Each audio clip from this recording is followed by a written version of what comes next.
as if Red Bull couldn't get any more help, we are at Red Bull's home ring, the Hungaro ring.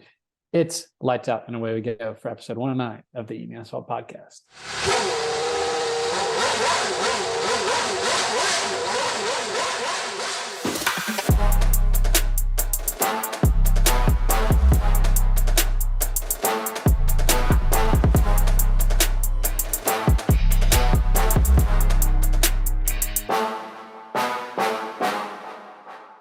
All right, so we are back after a nice break, a nice little week break, and coming into July with 4 race weekends for the month of July. So just a jam-packed next month, and starting that month off with Red Bull probably just going to do what they typically do on their home track and absolutely dominate the competition, and it's a sprint race weekend. Yeah, so this is like the perfect way for them to get even more points than they normally get on a weekend. So yeah, it's nice. Yeah, just weird how that times up because no matter obviously when things were a little closer in the last couple of years, they still fucked everyone up on in their home track. So this is going to be, I think, a bloodbath.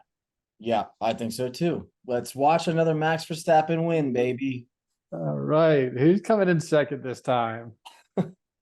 All right, so not too much to talk about. Obviously, we have a little bit of news in our headlines, then followed by our Grand preview of the Hungaro Ring, and then our race predictions preview, and our before that, actually, our country fun facts. So, yeah, kind of our nice little top tier. Kind of, I think these are my favorite episodes. Right, going into the weekend, a little bit of fun things about the track, fun things about the country that we have. I'm very excited for that, actually. So I went down a little rabbit hole. So excited to hear yours as well.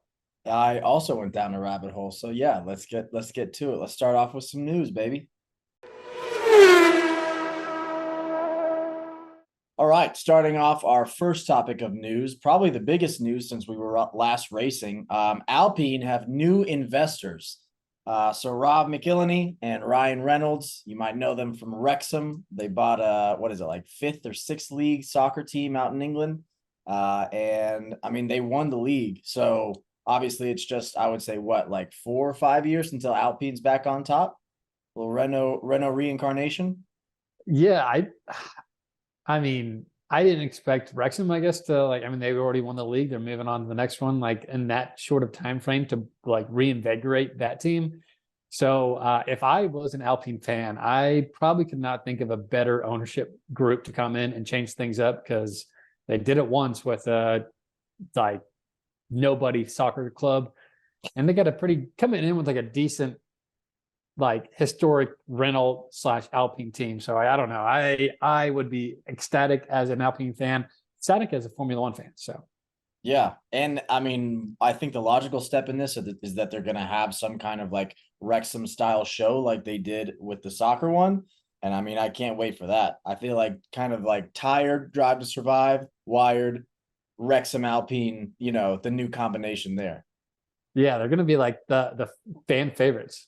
Yeah. How do they juggle? I mean, I guess they're just going to move out to Europe. I mean, there's just they have a full-time job just being owners of 2 European-based sports teams. Dude, a new episode of Sunny, Always Sunny, should be the gang buys sports teams, and it's just in Europe. Yeah, I mean, they did. What was that last season? They were just out in Ireland the entire season. So I think they were probably hey, we're gonna be out here for a while. It's kill 2 birds with 1 stone. On next is Francais. Bang. All right, moving along. Our favorite news: McLaren, Ferrari, and Aston all have upgrades this weekend. So that's all I have to say about that. It's so I'm so tired. I think it's getting more than I've ever remembered before. Unless I missed it and wasn't as tuned in as I was in previous seasons. I don't know. I'm tired of it. We need to make a rule that it's always retroactive. If you have you can't say it out loud. Something and they do something perfect. Tell me oh yeah, that's because of the upgrades that we had. Mm-hmm. Not oh boy, this time we're really cooking something gnarly up. We're gonna maybe get 1 more point than normal. I absolutely love that. Yeah. And if it doesn't work out, then you can't just be like, oh, wow, we look like idiots because we thought these upgrades were going to do something. I think that's like a huge PR move that all teams should do. I just don't get the drivers are the ones that like Lando was the one that went out and said like, yeah, I'm excited for like what the team has. I think Carlos Sainz was like, yeah, like we made a really big step forward. I'm like, first of all, you have no idea. Like you don't know. And on top of that, like you all as a collective unit of Formula One are the boy who cried wolf. Like this has to stop. We need the retroactive rule, I think.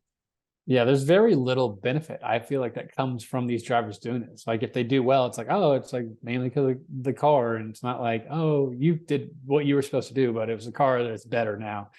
And if they do bad, it's like, well, either the upgrades were a mistake or like you just did worse. So yeah, I don't see like the huge benefit of really like bragging and like having those expectations coming into a race weekend. If they keep announcing upgrades before a race weekend and it doesn't work, some team has to zag and announce downgrades. Just be like, hey, we went backwards for our front wing. Yeah, or like, yeah, we lost a front wing for the next race. We talked way too much about it. All right. Speaking of talking, Lewis Hamilton's been running his trap a little bit, saying that all of a sudden now Lewis isn't on top, and now he wants there to be a limit on when you can start working on next year's car. Max got back, he got a little chippy saying, like, hey, this, I didn't really see him talking about this when he was winning his 7 championships, which is a valid point, but also a valid point. Max Verstappen and Red Bull were also saying that when Lewis was winning his championship. Yeah. So there's so much flip going Yeah. on that it's like everybody needs to shut up. Like, just stop talking to media. You're all too stupid. Yeah, I agree. I understand both sides and then like the critiques on both sides. Yeah, it's just like everyone's going to complain about something when they're not on top, and then when they're on top, they're going to get mad at people complaining about them like the same thing when they weren't on top. So it's just like a vicious cycle. It's just whoever's next on the podium. Hopefully, it's not as long of a stint that we saw Mercedes. Early signs says yes, it is for Red Bull. But yeah, hopefully these regulations actually start kicking in. The whole promise and the expectations these regulations were supposed to do a little quicker. We'll see. I don't have high hopes. I don't either. All right. Our last news of the day is Alpha Tauri changing their name. So no longer going to be Alpha Tauri. They are still going to be associated with Red Bull. So like the owner, forgot his name, who passed, his son was like, who owns 49% stake in Red Bull, says, I do want to keep it. My father wanted 2 teams in this. We're just kind of going with a name change. They're also kind of like going with that. How I thought of a name change, I was like, oh, they're going to maybe like kind of pull away from Red Bull. It seems like they're going to actually like be much closer with Red Bull. They're going to be doing a lot more. So they made the comparison with Ferrari and Haas, saying that Ferrari and Haas use a ton of the same parts. So they're going to do much more of like a technical and like partnership a lot closer. It was weird that a Ferrari and Haas like example, because I feel like those are 2 teams that couldn't be further apart on like kind of where they are on the grid. So I don't know if that's going to really improve, or if this is actually going to be like, hey, you're going to be like really a dummied replica of the Red Bull car, and then have like 2 pretty decent teams. I feel like we don't really see that. Like no second team is truly like competing with the first team for the few that have them. I just don't get, like, anytime I hear that a big organization is changing their name. So they were Toro Rosso like not too many years ago, changed it to Alpha Tauri, and now they want to change it again. Immediately, the light that goes off in my head is like tax fraud. Like you think you remember like who was the Tiger King guy? Like Joe Exotic. Dude, yeah, Joe Exotic. He just kept changing the name of his company when he got sued, thinking that would like get rid of it. They were like, oh, well, we don't want to file that paperwork again. But yeah, when I saw this, I was just like, something's going on that I don't know about. But yeah, it's all Helmut Marko and the guys at Red Bull pulling the strings, and they're going to do what they do. Team is always destined to be second best to the team that sometimes isn't second best. Right now it is, but maybe it's not in, several years. It hasn't been in the past. So I don't know. We'll see. Interesting though that, Like, why now too? Why now of all times? Are they like, hey, get ready, next season's changing? To be honest, it did take me a while to really get down the names after changing from Toro Rosso to Alpha Tauri to go Alfa Romeo and Alpha Tauri and like easily know the difference from it. It did take me a couple months to like fully kind of separate the alphas. So I don't know, maybe it's like a marketing thing. Like maybe they're like our numbers have been a lot lower on like marketing and sales, memorabilia after moving to Alpha Tauri. Let's change it up again and let's make it a little bit more fun. I think if they, you know how they were like Alfa Romeo copier cats basically going Alpha Tauri, they should just go down the grid and do like similar names to other teams. So like Billiams, with a B. Mercedes with a W. It's just the M just flipped. Also, I thought Toro Rosso was a great name. It's Red Bull. I mean, that's just fantastic. It makes too much sense. It's the Italian Red Bull. I think it's perfect. Yeah. And with the Italian influence on there and everything. Yeah. It was, well, I don't know.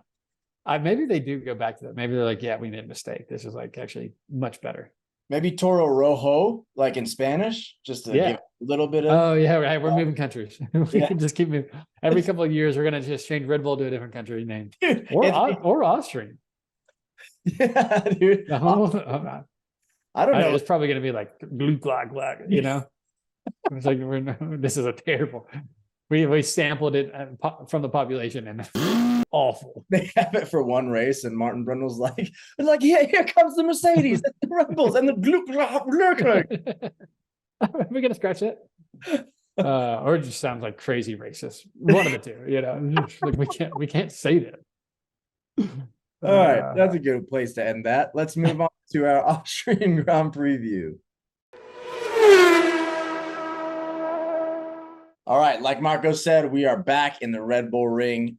This track is cool. It's cool because very small number of turns, very fast track, and it's just in a beautiful area. So the Styrian Mountains are behind it. You are going to get absolutely smothered with pictures and videos of the Styrian Mountains this weekend because they are very beautiful, and it's just like this serene track. It's almost like you ever play Roller Coaster Tycoon, where you got to like kind of build an amusement park and like with the different backgrounds. Mm-hmm. That's what this looks like, where it was just like, all right, we're in this big mountainous area, put a racetrack there. It doesn't look like a lot of civilizations around it, but it's absolutely awesome. 3 DRS zones, a lot of passing, a lot of speed, which basically just means congratulations, Max Verstappen. I think he could probably start from, I'd say like 13th on the grid and still pull this one out. So yeah, even with the rain that is coming this weekend, I think this is going to be probably the easiest of the season so far in terms of layups for Max Verstappen. Would be a bummer because he's had some pretty big wide open layups already. Winning 5 of 7, probably going to be 5 in a row or 6 in a row right now. I've lost. I don't count because it makes me sad, dude. I think it might be 5 in a row. Yeah. You know why do you know why these episodes are more fun to record than the other ones? Because I think this is like, it's like, when like the NFL draft, you have some hope. Yeah, there's hope. Yeah. Yeah. We have hope right now going into it. Like, dude, maybe something crazy might happen. Yeah. And then record after the season, the Colts are like, oh wow, we suck. All right, you didn't have to do that. Whether on Friday, you said NFL. I was trying to like make the combo. Our listeners that don't know Formula One well, trying to bridge that gap to like football and just disappointment. Our listeners that don't know Formula One well. How many people do you think listen to this podcast that just don't watch? Dude, I don't even care about the sport, dude. These guys are the best. These guys rock. I love these guys. Nice. Weather this weekend, Friday, it'll be warm, 75, but will be raining. Saturday will also be raining and it'll be colder. And then Sunday, potential scattered thunderstorms and 72. So all this really means that there's not going to be a lot of data on for the race. For the race day.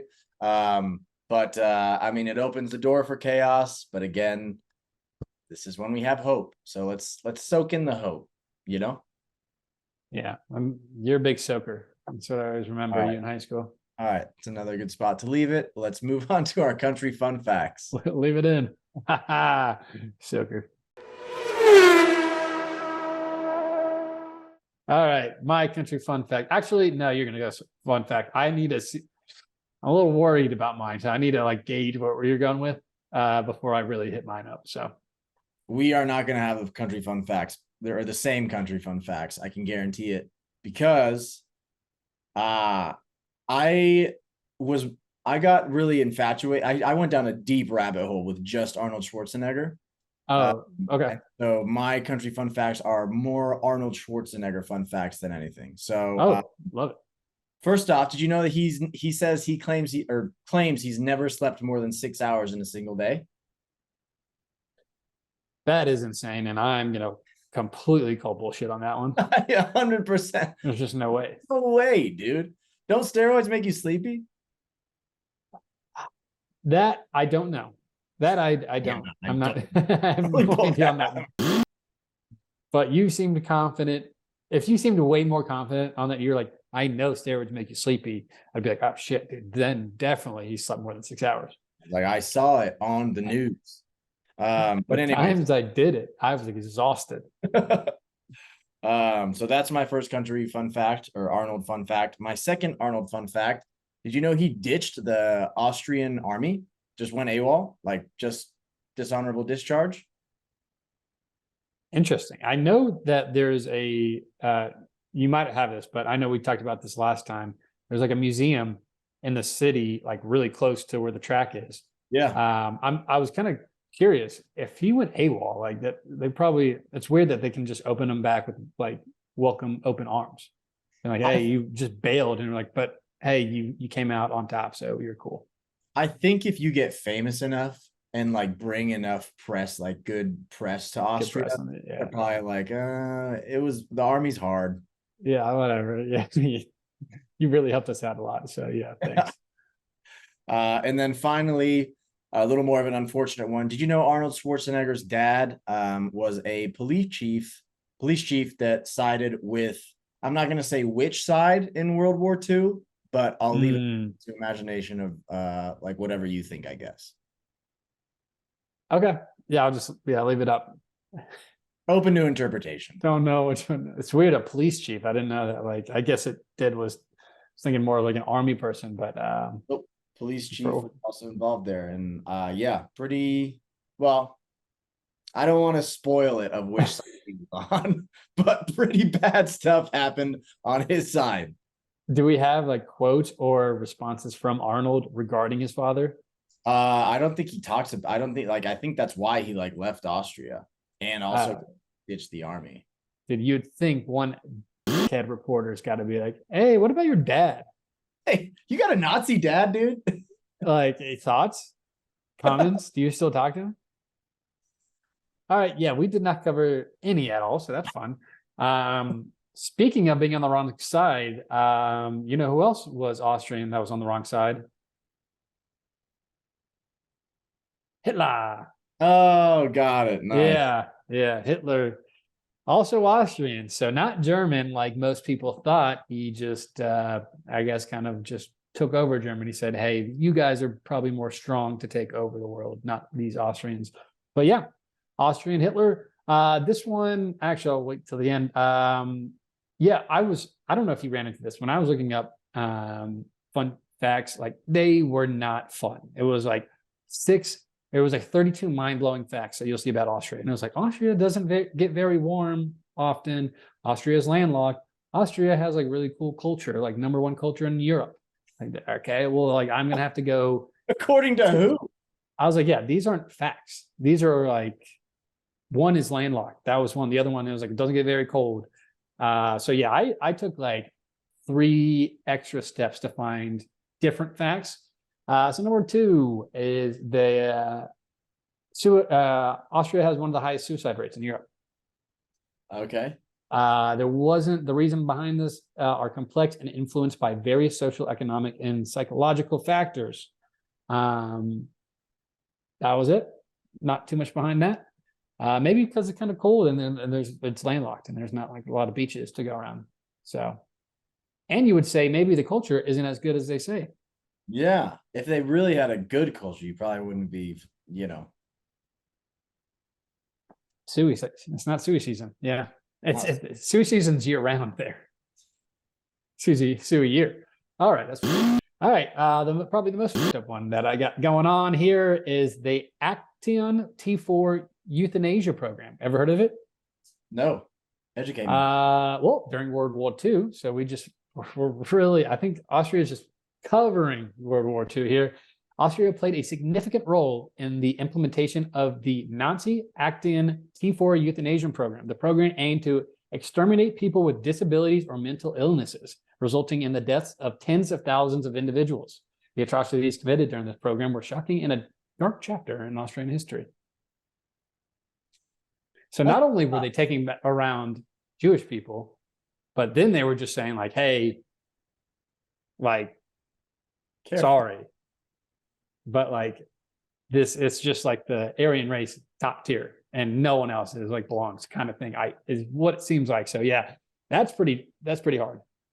That was their MO, yeah. It was anybody that didn't look basically like you, to be honest, dude. I don't mean to bring it up. Blonde hair, blue eyes, yeah. Old Marco over here, dude. check. Yeah. No, I mean, I'm just gonna move on from that because there's a couple things that came to my head that I should not say. So that does it for my country fun facts. Moving on to our gambling paddock. Before we move on, I want to say that this was my least favorite country fun facts. I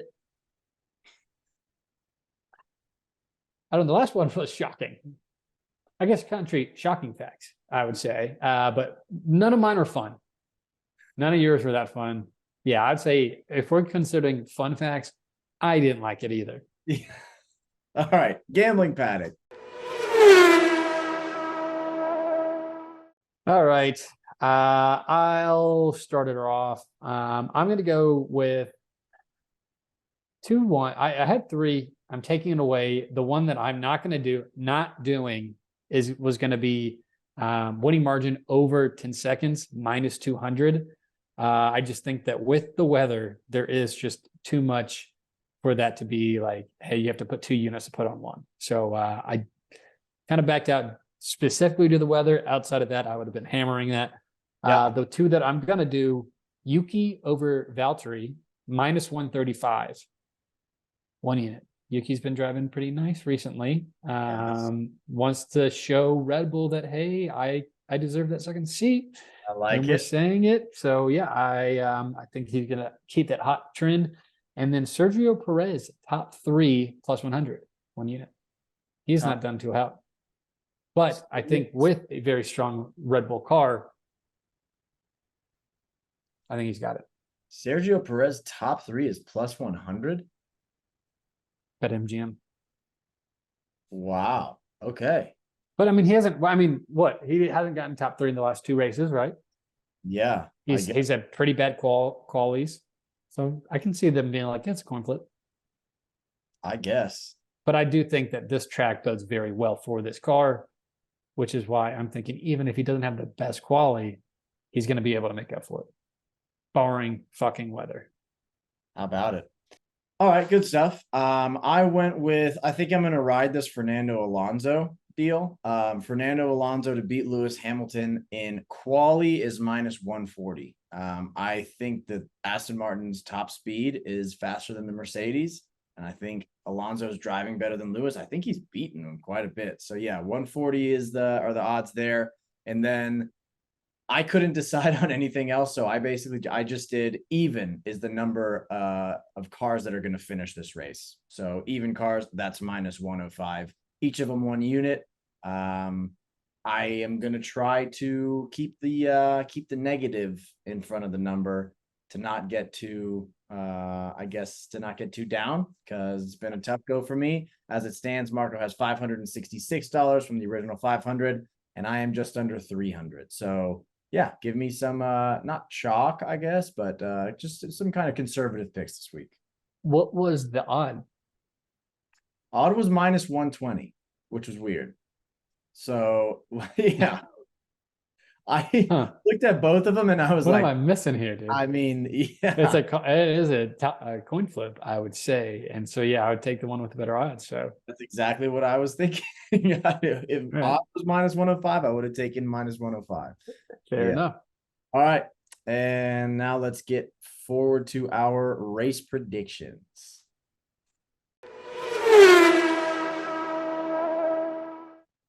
All right. As we stand, Marco is beating me 15-8. 15 race predictions, right, Marco? You should be proud of that. You're good at this. I'm not. My race predictions for this week. Actually, do I go first or you go first? I think I do, but I don't really care. All right, I'll go first because since we a little behind the scenes here, Marco and I don't pick the same driver for the same category within 3 races. And so I don't have anybody good to pick this time. So I'm assuming 0 points here for me. But who do I think will crash or DNF? Give me Yuki Tsunoda, Sergio Perez winner, Logan Sargent last place, Max driver of the day, Carlos Sainz douche of the day. I think he's been talking up his car a little too much. Wildcard prediction is Red Bull loses their first race of the season. Fastest lap, Sergio Perez, Lance Stroll for pole position, and 4 cars don't finish. All righty, Roo. You did get me on one of those, you rat bastard. All right, I'm going to do DNF, Sainz. I feel like Ferrari just can't have 2 good weekends in a row. Winner, also working with scraps here, Lewis Hamilton. Last place, Nick DeVries. Driver of the day, Charles Leclerc. Douche of the day, Yuki Tsunoda. Wildcard prediction, Max not to win. Plus, no DNF. I'll give it to you. Yeah. That's not going to happen. That's wild. That is wild. That is wild. No I know way yeah. That's crazy. I'll give you a double point special on that one. Oh boy. All right. Fastest lap. That was my Perez one. What can't I say right now? Alonso is going to be my fastest lap. My pole is going to be Max. How many cars don't finish? We have had a pretty clean couple races. Yeah. I'm going to go with 1. I like that. Keep it clean. Racing Keep it clean. Yeah, everyone's got it figured out. Right on. All right, everybody. We got Austria coming up. I don't have anything else to say other than congratulations, Max Verstappen, on winning your 42nd Grand Prix. Just cruising on to the next one. Yeah.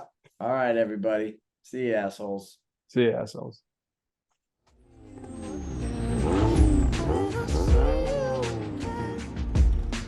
Hey, thought you could leave without saying goodbye.